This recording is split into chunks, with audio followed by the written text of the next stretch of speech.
1절에서 12절의 말씀입니다. 한 절씩 교독하도록 하겠습니다. 여호와께서 노아에게 이르시되 너와 내 온 집은 방주로 들어가라.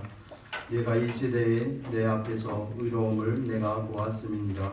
너는 모든 정결한 짐승은 방주에 없이 들어가서 장수하기 공중의 새도 암수 7집을 취하여 그 띠를 온 지면에 유전케 하라.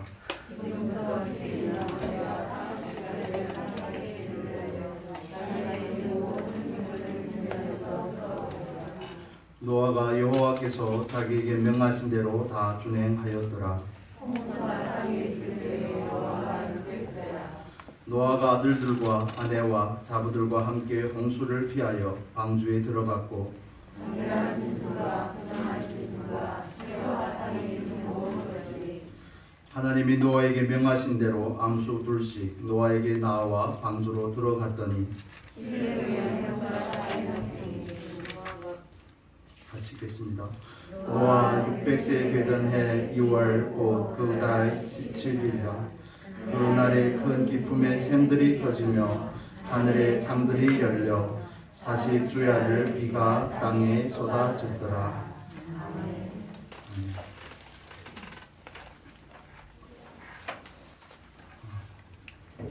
오늘은 창세기 7장의 말씀으로 함께 살펴보겠습니다. 창세기 5장에서 시작된 세세 족보에서부터 우리가 한번 정리를 해보도록 하겠습니다. 성경은 여러분에게 말씀드렸던 것처럼 먼저 개괄적으로 이야기하고 그 중에 한 부분을 확대시켜 자세하게 이야기한다고 말씀드렸죠. 예를 들면 창세기 1장에서 하나님께서 창조에 대해서 말씀을 하시고 그 순서에 대해서 차근차근 말씀을 하시고 2장에 와서 이 6째 날의 창조에 대해서 확대시켜서 이야기하는 겁니다. 즉 창세기 5장에서부터 내려오던 세세 족보는 9장에까지 이어집니다. 그런데 창세기 5장 마지막에 노아가 500세의 셈과 함과 야벳을 낳았더라 하고 6장, 7장, 8장, 9장의 족보에 가까이 가기까지는 노아의 사적에 대해서 풍성하게 풀어서 설명을 하는 겁니다. 마치 2장에서 6째 날의 창조에 집중을 해서 풀어서 설명을 하듯이 즉 노아의 족보 가운데 노아만 집어내서 홍수의 사건과 노아의 사건에 대해서 집중적으로 우리에게 설명을 하는 겁니다. 강조한다는 것은 그만큼 중요하다는 것을 말씀하고 있습니다. 여러 사람의 삶이 중요하지만 그 가운데서도 세세 족보 가운데 에녹의 삶이 중요하고 노아의 삶이 중요함을 우리에게 시사하고 있습니다.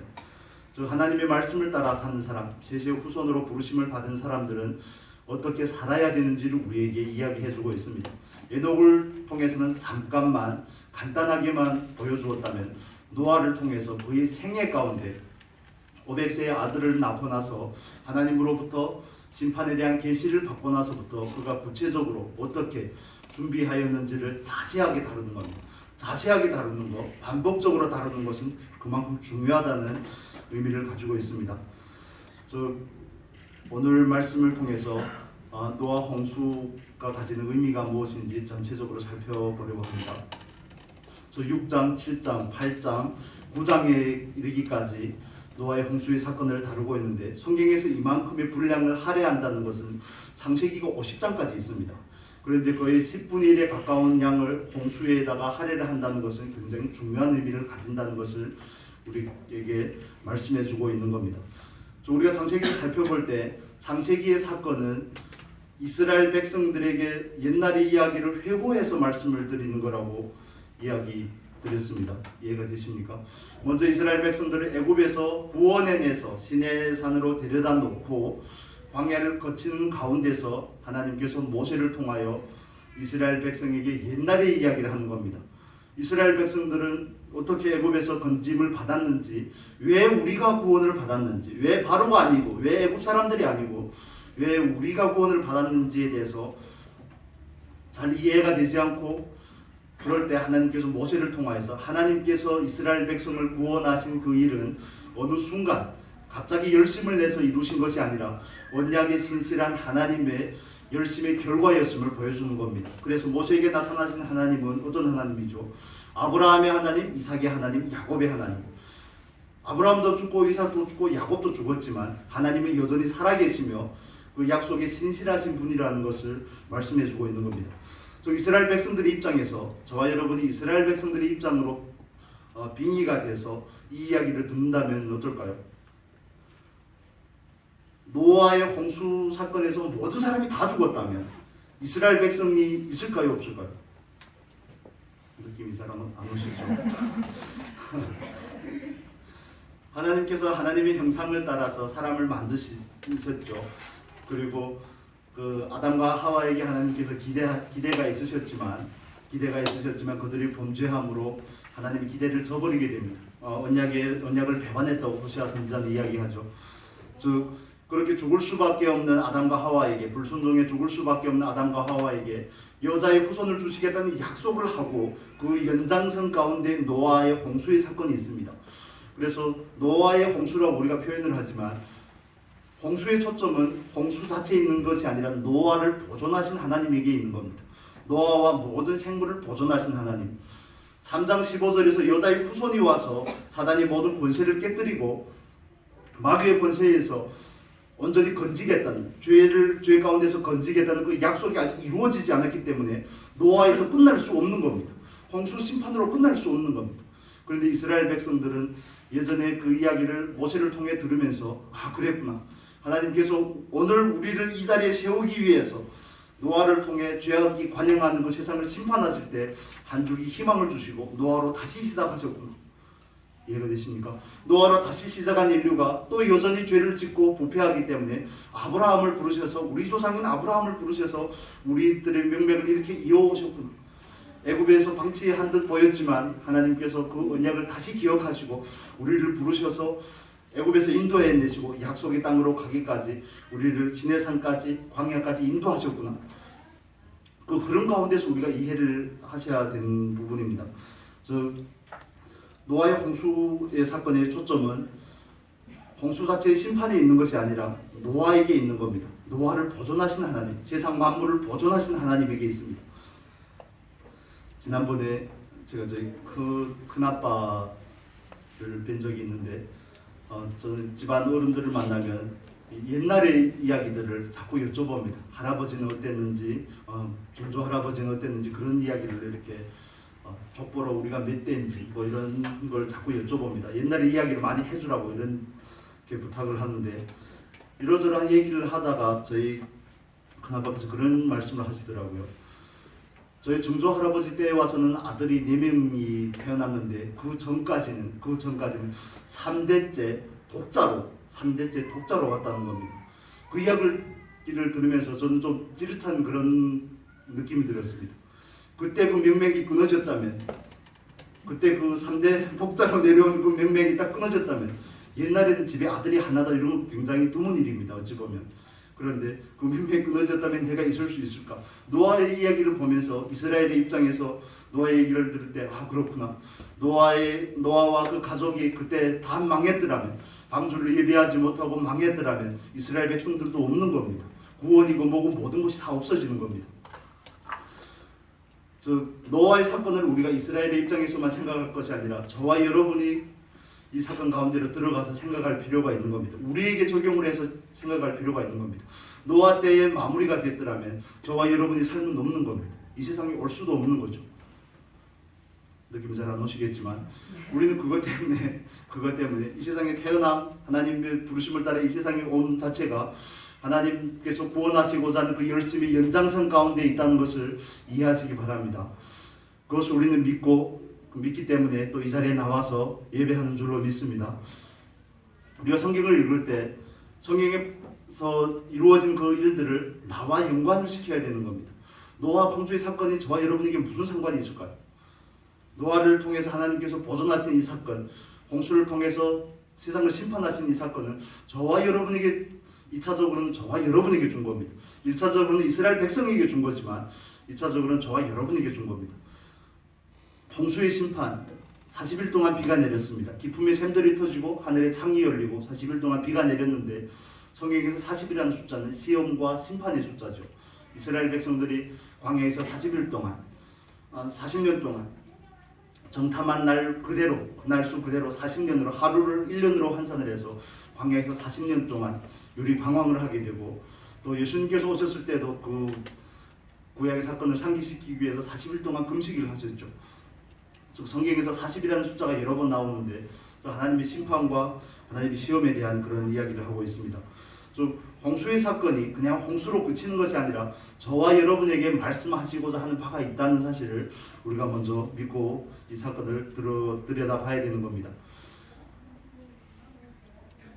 홍수의 심판의 사건은 종말론적인 사건의 예표로 우리에게 주어지는 겁니다. 홍수의 심판이 있고 홍수로도 한번 심판을 하고 또 창세기 19장에 가면 소돔과 고모라를 또 불로 심판을 하죠. 베드로후서에 가면 하나님께서 이 세상 마무리를 할 때 이 세상을 심판하실 때 불로 심판을 하신다고 우리에게 말씀을 하고 있는 겁니다. 노아 때 이렇게 심판을 하셨구나, 여기서 끝나는 게 아니라 장차 우리에게도 심판이 오겠구나, 우리는 이렇게 이 사건을 받아들이는 겁니다. 나는 노아가 마치 방주를 준비하면서 평생 동안 방주를 만들면서 그 심판을 준비했듯이 나도 장차 올 그 불의 심판을 준비를 해야 되겠구나. 왜냐하면 심판은 교회로부터 시작이 된다고 그랬으니까 그 심판을 당할 때 나는 어떤 입장이 될지에 대해서 우리는 고민을 하고 나한테 적용을 하는 겁니다. 나는 과연 그렇다면 방주를 준비하고 있는지 아니면 그냥 막연한 기대 가운데 있는지, 신랑은 기다리고 있는데 기름이 준비됐는지 준비되지 않았는지도 확인하지 않은 채 있는지 저와 여러분에게 적용을 하는 겁니다. 노아의 홍수는 과거의 사건으로 물론 발생한 구체적인 사실이지만 그 사실이 나와 어떤 연관이 있는가 할 때는 우리는 이건 종말론적인 입장에서 홍수를 바라다보는 겁니다. 홍수 가운데서, 홍수의 심판 가운데서 노아 가족만 건짐을 받았듯이 마지막 날에 저와 여러분도 하나님 앞에서 건짐을 받는 그 자리에 있기를 바랍니다. 우리가 예수를 믿는다는 것은 구원을 받았고 구원을 받아가고 있으며 구원이 장차 온전하게 완성이 되고 이루어질 것입니다. 우리는 그 과정 가운데 있는 겁니다. 이 과정 가운데서 어떻게 사느냐, 어떻게 준비하고 어떻게 예비하느냐에 따라서 장차 하나님 앞에서 그 결과가 달라진다는 사실에 우리는 염두를 둬야 됩니다. 예수 믿고 천국에 간다, 이렇게 간단한 개념이 아닙니다. 예수를 믿고 천국에 이제 갈 수밖에 없으니 이 세상에서 복을 누리고 내가 원하는 것, 내 욕심을 따라서 살고 이 세상에서 나를 위해서 살자, 이런 게 아니라 그 앞에 서기까지는 우리는 두렵고 떨림으로 한 걸음 한 걸음 하나님 앞에 나아가는 겁니다. 그렇다면 홍수를 통해서 하나님께서 홍수의 심판을 통해서 우리에게 보여주시고자 하는 하나님의 교훈은 무엇일까요? 우리 6장 한번 보겠습니다. 창세기 6장입니다. 6장 13절을 보겠습니다. 13절에서 14절의 말씀 같이 보겠습니다. 하나님이 노아에게 이르시되 모든 혈육 있는 자의 강포가 땅에 가득함으로 그 끝날이 내 앞에 이르렀으니 내가 그들을 땅과 함께 멸하리라. 너는 잣나무로 너를 위하여 방주를 짓되 그 안에 간들을 막고 역청으로 그 안팎을 찌르라. 아멘. 구원의 방법은 하나님께서 명하신 방법입니다. 그렇죠. 여기에 주어는 하나님입니다. 하나님이 노아에게 이르시되 홍수의 심판이 있을 건데 노아와 노아의 가족을 보존하고자 하는 그 방법은 하나님께서 제시한 방법입니다. 하나님께서 모세에게 시내산에서 성막의 양식과 모양을 계시하셔서 알려준 대로 성막을 만들었던 것과 똑같은 거죠.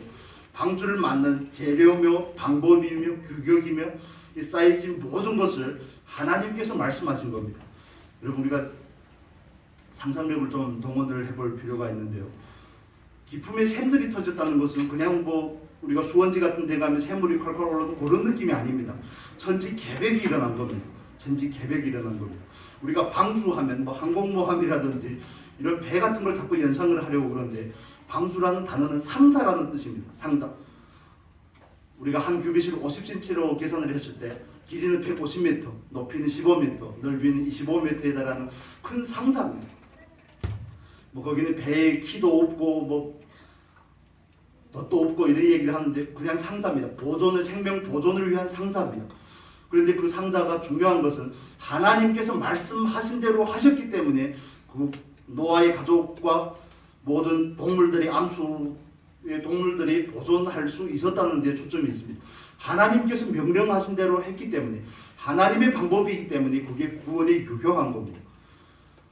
40일 동안 비가 내리고 천지개벽이 일어나서 화산이 폭발하고 그 기품의 샘들이 터지고 이게 막 뒤섞여 버리는데 상자에 들어갔다고 살 수 있을까요? 방주의 사이즈가 노아의 가족을 지켜준 겁니까? 아닙니다.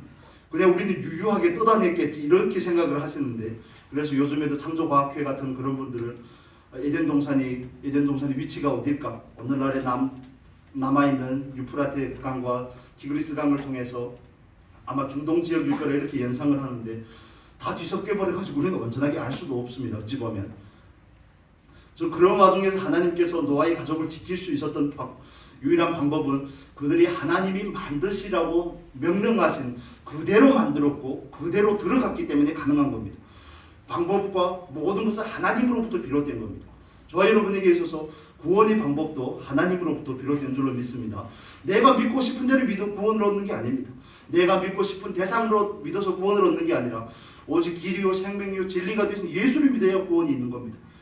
우리가 지금은 산업시대 후기를 살고 있죠. 그래서 요즘의 시대적인 특징이 뭐냐면 다원주의입니다. 다원주의라는 게 굳이 구원을 받는데 예수로만 구원을 받냐? 석가를 믿어도 알라를 믿어도 구원을 받을 수 있지 않나? 이렇게 나오는 게 요즘 시대의 사람들이 가지고 있는 이런 시대적인 기저에 흐르는 그런 특징입니다. 그리고 요즘 세대들은 다른 사람의 말을 잘 안 듣습니다.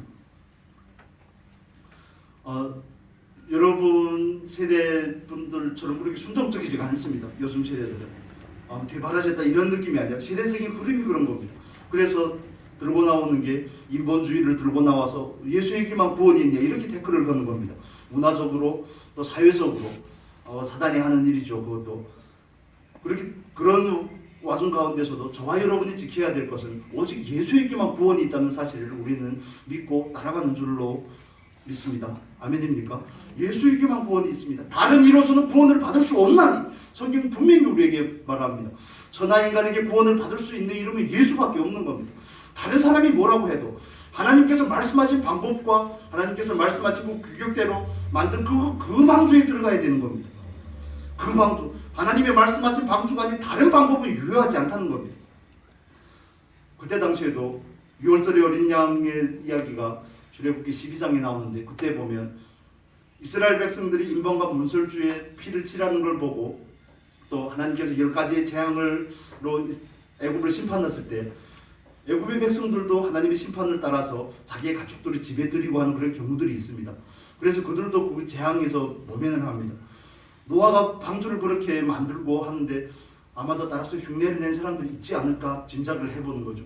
그런데 방주에 들어가야만 구원이 있습니다. 그래서 방주는 예수 그리스도를 예표하고 예수 그리스도의 모형일 뿐만 아니라 교회의 모형이기도 한 것입니다. 교회 안에만 구원이 있습니다. 예수 안에만 구원이 있습니다. 아멘입니까? 교회에서 예수를 말하기 때문에, 예수의 십자가의 죽음과 예수의 부활을 말하기 때문에, 성경대로 죽으시고 성경대로 부활하신 예수를 말하기 때문에 거기에만 구원이 있습니다. 왜 기독교는 이렇게 배타적이냐? 예, 그렇습니다. 기독교는 배타적일 수밖에 없습니다. 우리는 구원의 길이 예수라고 믿기 때문에, 다른 것들로는 안 된다는 것을 믿기 때문에 배타적일 수밖에 없습니다. 그들을 사랑하지 않는 게 아니라 구원의 길은 예수라고 우리는 선포하고 그것을 믿고 우리는 그것을 따르는 겁니다. 이 시대가 어떻게 돌아가든 우리는 여전히 하나님의 중심으로 살아야 되는 사람이 그리스도인이고 저와 여러분이 삶인 줄로 믿습니다. 아무리 인본주의가 판을 치고 동성애니 차별금지법이니 이런 게 나오지만 우리는 중심을 가지고 하나님께서 말씀하신 그 방법대로, 하나님께서 하라고 하신 대로 우리는 순종하며 그런 걸 나아가는 줄로 믿습니다. 노아가 준비한 그 방주는 노아를 위해 준비하는 겁니다. 14절에 이렇게 나오죠. 너는 잣나무로 너를 위하여 방주를 짓되, 너를 위하여 짓는 겁니다. 방주는 노아 자신을 위해서 짓는 겁니다. 여러분 성경에서 방주라는 단어가 두 번 나옵니다. 원어로는 방주라는 단어가 테바라는 뜻인데 상자를 의미한다고 그랬죠. 노아의 방주에서의 그 방주와 출애굽기 2장에 가면 애굽에서 이스라엘 백성들이 자녀를 낳는데 아들을 낳으면 다 나일강에다 버리게 되어 있습니다. 그런데 모세의 부모가 모세를 3개월 동안 키우고 이제는 더 이상 감당할 수가 없으니까 갈대 상자에 넣어서 나일강에다 두죠. 이해가 되십니까? 그런데 그 갈대 상자라고 번역한 단어도 방주라는 단어와 똑같습니다. 노아가 아니라 노아의 방주와 갈대 상자는 똑같은 의미를 가진다는 겁니다. 그런데 거기에서 모세라는 이름이 가진 뜻은 물에서 건짐을 받았다. 노아의 가족은 방주를 통해서 건짐을 받고 모세는 갈대 상자를 힘입어서 나일강에서 건짐을 받은 겁니다. 연상이 됩니까? 이어집니까? 또 더 나아가서 출애굽기에 가면 하나님께서 상자라는 단어를 어디에서 또 쓰냐면 언약궤, 성막에는 뜰과 성소와 지성소가 있죠. 지성소에 있는 하나님의 언약궤에서 똑같이 상자라는 단어를 씁니다. 영어 성경에 똑같이 되어 있습니다. 즉 방주와 갈대 상자와 언약궤는 같은 의미를 가지고 있는 겁니다. 즉 방주는 하나님의 심판에서, 죄의 심판에서 노아의 가족을 건져준 거고요. 갈대 상자는 사단의 공격과 회방에서 모세를 건져낸 거고요. 언약궤는 율법이 정죄에서 그 시온좌를 힘입어서 시온좌를 통하여서 건집을 받는 겁니다. 즉 하나님께서 방주의 이야기, 갈대 상자의 모세의 이야기, 언약궤에 관한 성막의 언약궤의 이야기를 통해서 반복적으로 저와 여러분에게 하시고자 하시는 이야기는 하나님의 구원, 하나님의 방법을 통한 구원에 대해서 반복해서 말씀해 주고 있는 겁니다. 여러분, 우리는 예수를 믿고 예수를 따라가는 사람인 줄로 믿습니다. 예수 외에는 길이 없습니다. 미안하지만 그분들에게 우리가 배타적으로 보일 수밖에 없는 이유도, 예수를 따르지 않는 사람들에게 배타적으로 나타날 수밖에 없는 이유도 성경이 그렇게 증언하기 때문에 그렇습니다. 방주 외에는 안 된다는 겁니다. 그래서 모든 호흡이 있고 기시기는 모든 것들 다 죽었지만 노아만 남았더라. 성경은 이렇게 이야기하죠. 우리 7장 21절에서 23절 같이 보겠습니다. 7장 21절에서 23절 같이 읽겠습니다. 땅 위에 움직이는 생물이 다 죽었으니 새와 육족과 들짐승과 땅에 기는 모든 것과 모든 사람이라. 육지에 있어 서로 생물의 기식을 호흡하는 것은 다 죽었더라. 지면의 모든 생물을 쓸어버리시니 사람과 짐승과 기는 것과 공중의 새까지라. 이들은 땅에 쓸어버림을 당하였으되 홀로 노아와 그와 함께 방주에 있던 자만 남았더라. 21절 22절에서 죽었더라, 쓸어버리니, 그런데 23절에 오면 노아와 그와 함께 방주에 어떻다고요? 있던 자만 남았더라. 있던 자만 남았더라. 방주 외에는 구원이 없다는 겁니다. 예수 외에는 구원이 없다는 겁니다. 교회에서 선포하는 예수 그리스도의 십자가의 죽음과 부활 외에는 구원의 길이 없다는 겁니다. 다른 통로가 없음을 우리에게 말씀을 해주고 있습니다. 방주는 또 우리에게 갈대 상자와 언약궤를 통해서 연상이 되듯이 세 사건은 같은 의미라고 말씀을 드렸죠. 방주를 만들 때 그 방법도 똑같습니다. 우리 6장으로 와서 방주를 만드는 방법에 대해서 보겠습니다. 우리 14절 15절의 말씀 같이 읽겠습니다. 너는 잣나무로 너를 위하여 방주를 짓되 그 안에 간들을 막고 역청으로 그 안팎에 칠하라. 그 방주의 제도는 이러하니 장이 300규빗, 광이 50규빗, 고가 30규빗이며. 여기까지 읽겠습니다. 여기 보면 방주를 짓되 그 안에 간들을 막고 역청으로 안팎을 칠하라. 여기서 말하는 역청과 이제 우리가 나누겠지만 창세기 11장에서 나오는 그 역청은 단어가 다릅니다. 다른 단어를 가지고 있습니다.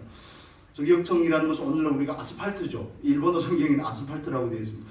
아스팔트인데 성경에는 한글로에서는 역청이라고 같이 번역을 하지만 방주에 칠한 역청은 11장에 나오는 역청과 다른 의미를 가지고 있습니다.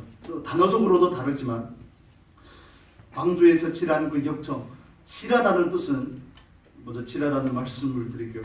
칠하다는 뜻은 속죄하다는 것을 의미하고 있습니다.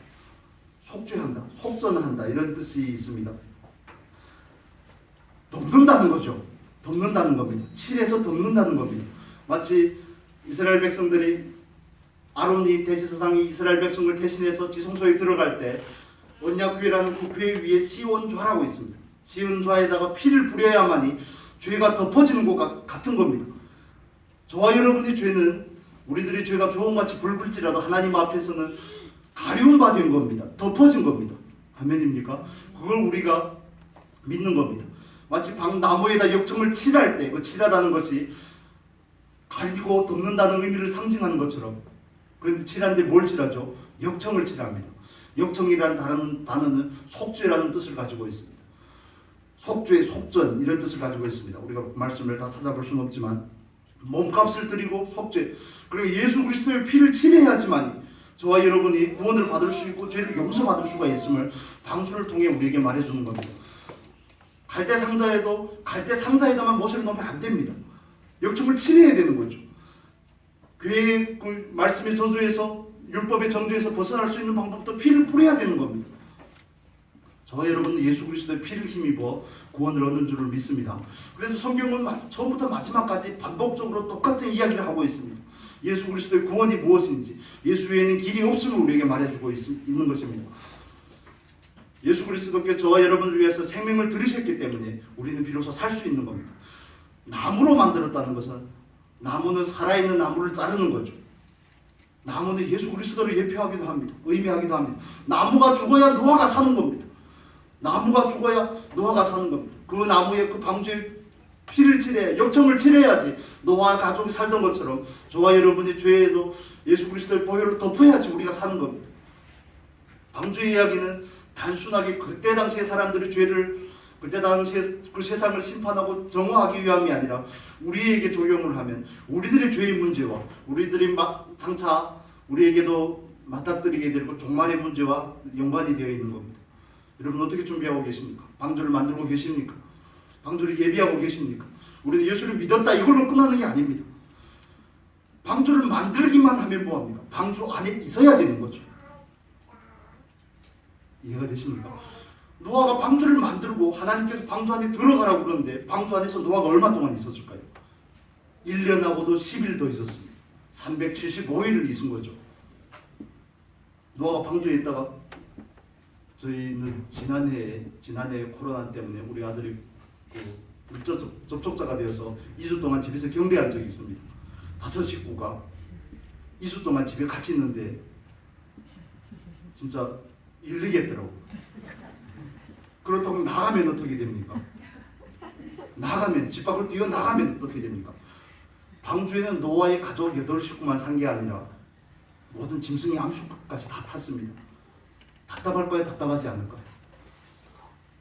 그 답답한 정도는 우리가 어느 정도 상상이 될 겁니다. 하나님께서 또 그 짐승들이 먹이까지 준비해, 식물까지 준비하라고 그럽니다. 1년이 넘는 기간 동안 노아는 그것만 해야 되는 겁니다. 100년 가까이의 시간을 방주를 준비한 것도 살짝 억울할까 한데 방주에 들어가서는 짐승들이 뒤치다거리를 해야 되는 겁니다. 우리 식으로 말해요. 그렇다고 열받아서 뛰어나오면 어떻게 될까요? 요즘에는 이게 뚜껑이 열린다 그러지 않고 다른 말로 표현을 하더라고요. 번네트가 열린다고. 옛날에는 밥솥에 뚜껑이 열린다 이렇게 표현을 했는데 요즘에는 번네트가 열린다고. 좀 살짝 더 고상한 것 같기도 하고.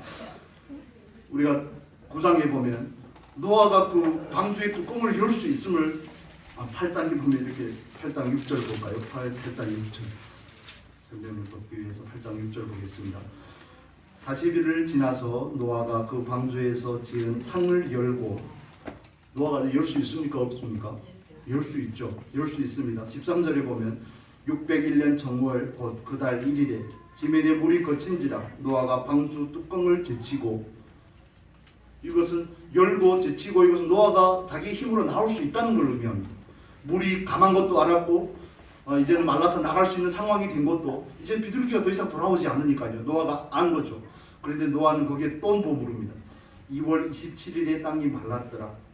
정월 1일에 알았는데 언제요? 2월 27일. 한 달여 동안 알고도 거기서 기다려야 되는 겁니다. 여러분, 우리는 노아의 중심을 보셔야 되는 겁니다. 하나님이 말씀하시면 말씀하신 대로 준행하였더라. 말랐다고 나가는 게 아니라니까요. 하나님이 나오라고 해야 나가는 게 중요한 겁니다. 하나님께서 이렇게 하라고 하니까 하는 겁니다. 상자가 그걸 지켜줬다고 생각하시면 안 됩니다. 여러분, 매미가 언제 왔죠? 태풍 매미가 2013년에 왔습니까? 2008년인가? 저희가 청년 수련회를 거제도로 간 적이 있습니다. 거기 가면 매미성이라고 있습니다. 매미 그 태풍 때문에 피해를 입으신 분이 몇 년 동안의 심의를 공을 들여서 그 돌로 성을 쌓았더라고요. 거기를 가본 적이 있는데, 여러분 그 태풍이 왔을 때 뭐 컨테이너로 옮기는 그런 장비들이 그냥 엿가락이 휘듯이, 여름철에 엿가락이 휘듯이 두부가 으깨지듯이 그런 상황 가운데 있는데 방주에 들어갔다고 살 수 있을까요? 천지개벽이 일어나는데, 여러분 태풍과 폭풍과 모든 것을 연상을 시켜야 되는 겁니다. 화산이 폭발하고 그런데 그게 하나님의 방법이기 때문에 가능한 겁니다. 하나님께서 말씀하신 대로, 뭔 예수를 믿냐, 예수는 외국의 종교가 아니냐, 이렇게 다른 사람들이 이야기하고, 나사렛에서 뭔 선한 것이 날 수 있겠냐, 이렇게 이야기할지 모르겠지만, 그 예수가 하나님이 보내신 메시아이기 때문에 우리가 믿고 그 예수를 힘입어 우리가 구원을 얻는 겁니다. 흠모할 만한 광채도 없고 흠모할 만한 구속도 없지만 그분이 예수이기 때문에, 하나님께서 보내시는 유일한 구원의 통로이기 때문에 우리가 믿고 따르고 그분을 힘입어 구원을 얻는 것입니다. 즉 저와 여러분에게 있어서 중요한 것은 하나님께서 말씀하신 그대로 따라가고자 하는 그 마음이 중심이 중요한 줄로 믿습니다. 치료하라고 하니까 치료를 하는 겁니다. 여러분 어떤 분들은 간혹 이렇게 물어봅니다. 저한테도 그렇게 이야기하는 분들이 있는데, 중국에 있는 학생들과 같이 주일날 저녁마다 같이 이렇게 말씀을 나누고 예배드리고 하는데, 처음에 코로나 금방 생겼을 때 후에는 어떻게 되겠냐고, 이 코로나가 언젠가는 지나갈 텐데 지나가면 어떻게 되겠냐고, 제가 뭐 점쟁입니까? 난 모른다 그랬죠. 모른다. 한 가지 확실한 것은 점점 더 심해질 것이다. 메르스가 오고 그럴 때 우리는 이게 그냥 지나가는가 보다, 그냥 감기처럼 유행처럼 지나가는가 보다 그랬는데 또 신놈이 왔죠. 점점 더 마지막을 가까이 가서 치닫고 있다는 것을 우리가 다 피부로 느끼는 바입니다. 우리가 다 느끼는 바입니다. 그러나 상황은 바뀌고, 상황은 또 어려워질지라도, 공기도 오염되고 물도 오염되고 환경도 엉망으로 돌아가지만, 해수면도 상승하고 온도도 올라가고 해서 모든 것이 엉망이지만, 그러나 저와 여러분에게서 불변하는 한 가지 사실은, 그 어떤 상황 가운데서라도 나는 하나님의 말씀대로 하겠습니다. 이게 저와 여러분의 믿음의 결단이 아니겠습니까? 하나님의 사랑을 깨달아 아는 사람의 고백이 아니겠습니까? 그 어떤 상황이 될지라도 나는 하나님의 말씀대로 하겠습니다. 하나님께서 치라라고 하면 치라고, 만들라고 하면 만들겠습니다. 왜 칸은 세 칸이며 왜 상중하로 나눠야 되는지 그따위 것을 가지고 딴지를 걸지 않겠습니다. 하나님이 하라고 하면 하겠습니다. 하나님께서 말씀하시기 때문에. 방주가 중요한 것이 아니라 하나님이 말씀하셨다는 데 중요한 것이 있습니다. 거기에 초점이 있고 거기에 포인트가 있습니다. 상자가 구원을 한 것이 아니라 하나님이 구원을 하신 거죠.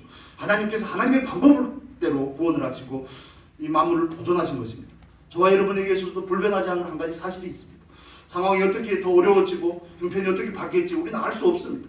그러나 그리스도인으로서 우리에게 변하지 않는 한 가지 사실은, 그 어떤 상황이 되어도 나는 말씀대로 살기를 힘쓰겠습니다. 내 방주를 예배하겠습니다. 의의 예복, 그 결혼잔치에 들어갈 수 있는 의의 예복을 예배하겠습니다. 의의 예복은 계시록 19장 8절에서 뭐라고 그러죠? 성도의 옳은 행실이더라. 말씀을 따라 살려고 하겠습니다. 기름이 부족하면 기름을 채우며 말씀의 삶을 살기를 힘쓰겠습니다. 성령의 인도함을 받는 사람이 되겠습니다. 여기에 대해서는 불변하는 겁니다. 변하지 않는 겁니다. 뭐 중국에 가면 그 신앙이 달라집니까?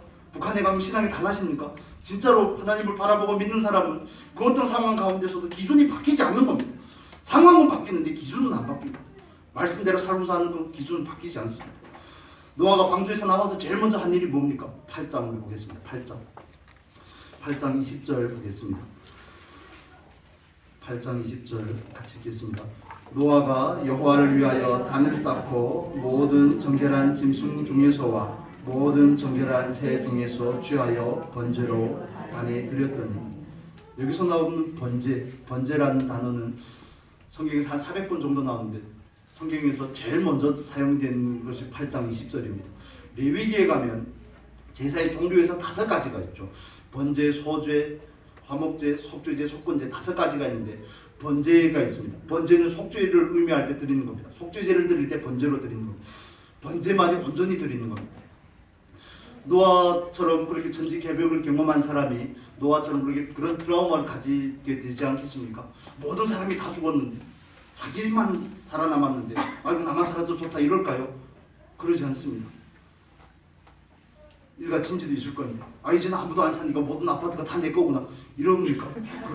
그런 게 아닙니다. 오늘은 이 차를 타고 내일은 저 차를 타고 그런 게 아니죠. 노아는 아마 엄청난 트라우마를 겪었을 겁니다.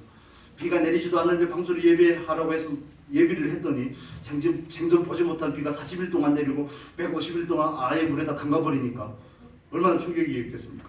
그런데 하나님께서는 구름 가운데 무지개를 두셨죠. 먹장 구름이 몰려올 때마다 노아는 아마 놀랐을 겁니다. 또 비가 오나, 또 망하나, 또 심판을 하나. 그런데 그 무지개를 보고 마음의 안심을 얻을 수 있는 것이죠. 그런 상황 가운데서도 노아에게 불편한 한 가지는 방주에서 나오자마자 한 일은 뭘 했다고요? 번제를 단을 쌓고 번제로 단에 드렸던 하나님 앞에 예배하는 삶이 아니겠습니까? 저와 여러분에게 또 마찬가지죠.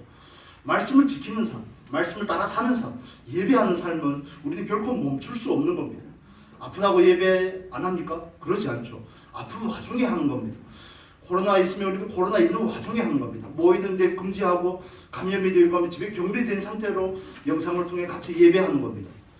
그런데 이제는 모든 규제가 다 풀리고 그러면 이제도 집에서 예배하면 그건 안 되는 거죠. 여러분 이해가 되십니까? 왜냐하면 그건 마지못해 그렇게 하는 겁니다. 마지못해. 하나님께서 그것도 그리고 중요한 것은 영상으로 드리는 예배가 예배냐 아니냐 그게 중요한 것이 아니라 하나님 앞에 어떤 중심을 가지고 있는 애가 더 중요한 겁니다. 정말 예배하고 싶은데 감염이 되었는데 어떻게 나오겠습니까? 아픈데 어떻게 나오겠습니까? 그렇다면 마지못해 사정책을 취해서 그렇게도 예배할 수 있지만 그러나 저와 여러분이 마음의 중심이 어디에 있느냐가 더 중요한 것이죠. 정말 과연 하나님 앞에서 예배자의 삶을 살기를 원하는지 삶의 모든 시작을 하나님과의 관계 가운데 두는지 그게 더 중요한 겁니다. 노아는 방주에서 나와서 하고 싶은 일이 엄청 많았을 겁니다. 충격도 적잖게 받았을 것이고 나온 다음에도 하고 싶은 일이 많았을 겁니다. 여기저기 둘러보고도 쉽지 않았겠습니까? 자기랑 같이 살던 사람들 주변도 둘러보고 상황도 둘러보고 그런데 이제는 전혀 다른 세상입니다. 이제는 계절이 바뀌는 거죠.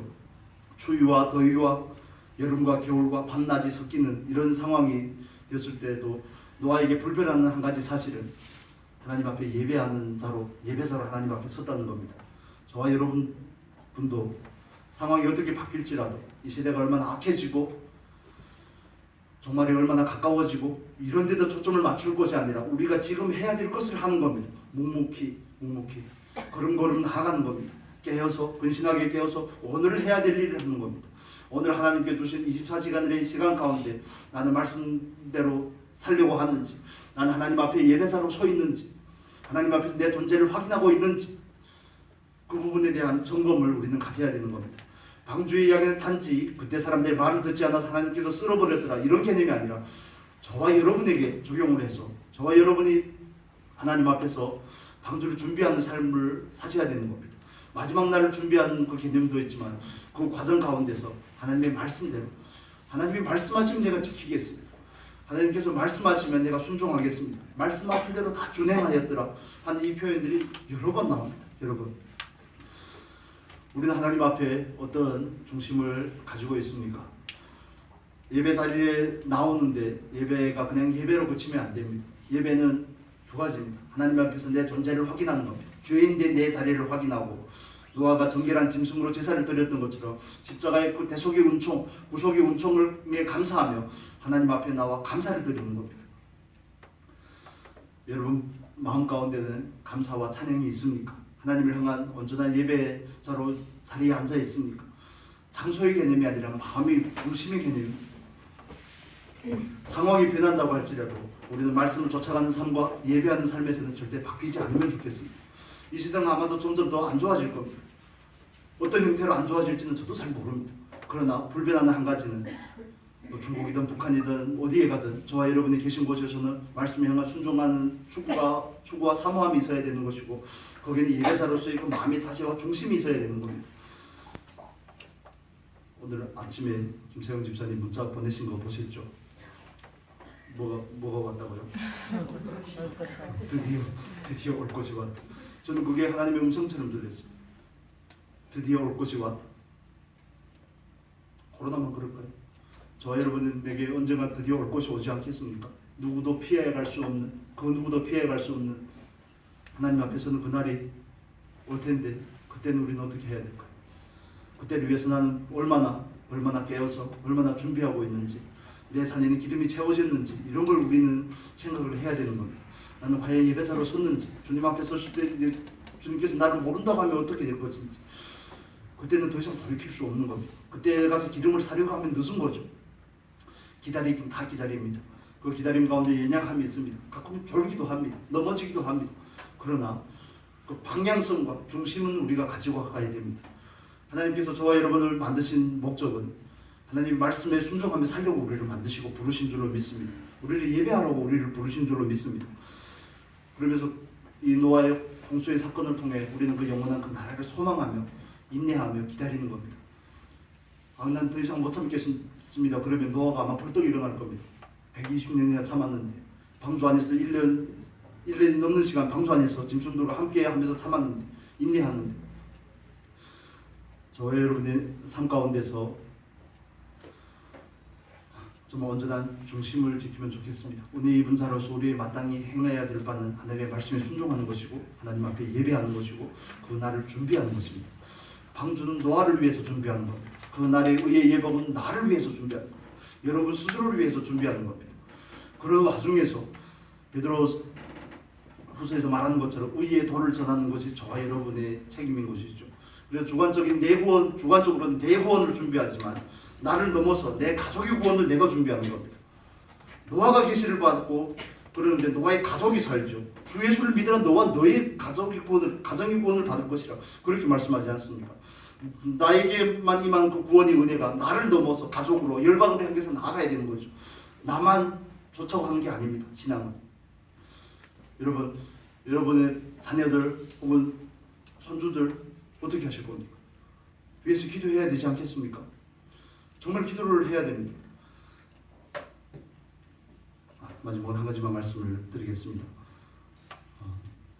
저 중국에서 사역을 할 때 그 서주라는 그 지역에 가서 아동부 수련회를 한 적이 있습니다. 아동부가 6살부터 고등학생까지 오니까요. 이런 사람 수련회를 한다고 광고를 내니까 애들이 너무 많이 모이게 돼서 50명으로 커트를 해서 한 몇 번 정도 1년에 한두 번씩 가서 했었는데, 그걸 하면서 느낀 게 있습니다. 부모님들이 자녀들이 보통 때의 삶에 대해서는 그렇게 터치를 많이 안 합니다. 게임을 하든 공부를 하든 안 하든 그런 부분에서 신앙에 관한 부분을 그렇게 강조하지 않는데 수련회 때만 되면 길을 쓰고 보내려고 합니다. 기호가 정해져 있으니까요. 중국에서는 그런 기회가 흔치 않기 때문에 우리 2박 3일 동안 했는데 교회에서, 그래서 어떻게 하든지 자기 자녀를 보내주겠다고 돈을 내고 회비를 내고 그러고 전혀 문제가 되지 않는다고 그러면서 받아주라고 그런 이야기를 합니다. 그런데 수련회를 한 번 한다고 사람이 그렇게 확 바뀔까요? 여러분 그 효과가 어느 정도인지 여러분 다 체험해서 아실 겁니다. 제가 여러분에게 말씀을 드리고자 하는 것은, 그분들을 빙자해서 말씀을 드리고자 하는 것은, 자녀들의 신앙은 부모에게 책임이 있습니다. 저도 그렇고 이건 정말 엄청난 사실입니다. 부모가 제대로 세워져야지 자녀들의 신앙이 세워질 가능성이 있습니다. 그나마 부모가 바르게 세워져야지 어린 자녀들도 하나님 앞에 세워질 수가 있습니다. 우리가 디모데의 예를 보지만 디모데는 할머니와 어머니의 영향을 받아서 디모데가 된 겁니다. 그렇죠. 저와 여러분도 마찬가지입니다. 수련회를 할 때 그분들이 자기 자녀를 수련회만 보내면 어떤 사람이 될 것으로 착각을 하면 안 되듯이 한 번 보낸다고 되는 게 아닙니다. 신앙교육은 집에서부터 하는 겁니다, 여러분. 그래서 지난주에도 여러분 보셨다시피 하나님께서 우리 교회에 어린아이들 많이 보내주셨죠. 어린아이들을 위해서 여러분 기도해 주시기를 바랍니다. 그리고 어린아이 부모들을 위해서 기도를 해주시기를 바랍니다. 저와 여러분이 먼저 하나님 앞에서 온전히 서야지 그들이 하나님 앞에서 온전하게 설 수 있는 그나마의 소망이 있습니다. 그러지 않으면 애들은 다 보고 배우거든요. 다 보고 배워. 말씀을 마무리하도록 하겠습니다. 저와 여러분 하나님 앞에 노아처럼 은혜를 입은 사람입니다. 그리고 우리는 하나님의 말씀을 따라 살기로 결단한 사람인 줄로 믿습니다. 그 은혜를 향한 반응이죠. 그 은혜를 향한 반응의 다른 한 가지로서 우리는 예배자의 삶을 살기로 결정을 한 것입니다. 하나님께서 가라 하면 가고 하나님께서 멈추라 하면 멈추겠습니다. 하나님께서 예배하라고 그러면 어떤 상황 가운데서도 예배하겠습니다. 영원한 그 나라를 소망하며 준비하겠습니다. 노아가 방주를 준비했듯이 우리는 의의 예복을 준비하겠습니다. 그 거룩한 잔치에 참여할 의의 예복을 준비하겠습니다. 그날의 슬피 운명이 이를 갈 것이 아니라 더 이상 기회가 없기 때문에 그럴 것이 아니라 정말 당당하게 참여하는 사람이 되겠습니다. 우리가 비록 연약하고 우리가 비록 부족할 때가 많지만 하나님께서 우리를 도우시고 성령께서 나를 이끌어 가실 줄 믿습니다. 그 믿음을 가지고 우리는 이 자리에 있는 겁니다. 모든 것은 다 바뀌지만 변하지 않는 한 가지 사실이 있습니다. 그것은 하나님의 말씀이고 오직 예수만이 구원의 유일한 통로가 된다는 사실입니다. 저 여러분이 하나님 앞에서 온전한 예배석으로 서기를 바랍니다. 좀 오늘도 말씀을 따라 살고 사는 그 간절함이 저와 여러분이 있기를 바랍니다. 그날을 준비하는 그 막연한 기대가 아니라 삶 가운데서의 참된 소망으로 하나님 앞에 서는 그날이 자리 잡기를 바랍니다. 여러분 다음 세대를 위해서 기도하셔야 됩니다. 윗세대가 있기 때문에 아래세대가 있는 겁니다. 여러분이 여러분의 자녀들과 여러분의 손주들을 위해서 기도하셔야 됩니다. 가족들의 구원을 위해서 기도하셔야 되는 겁니다. 나를 부르시면, 여러분을 부르시면 여러분 구원 스스로 그 구원으로만 마무리하려고 하는 것이 아니라 그 구원이 확산되기를 원하는 겁니다. 주 예수를 믿으라 너와 너희 집이 구원을 얻으리라 하셨던 것처럼 저와 여러분이 또 거룩한 통로로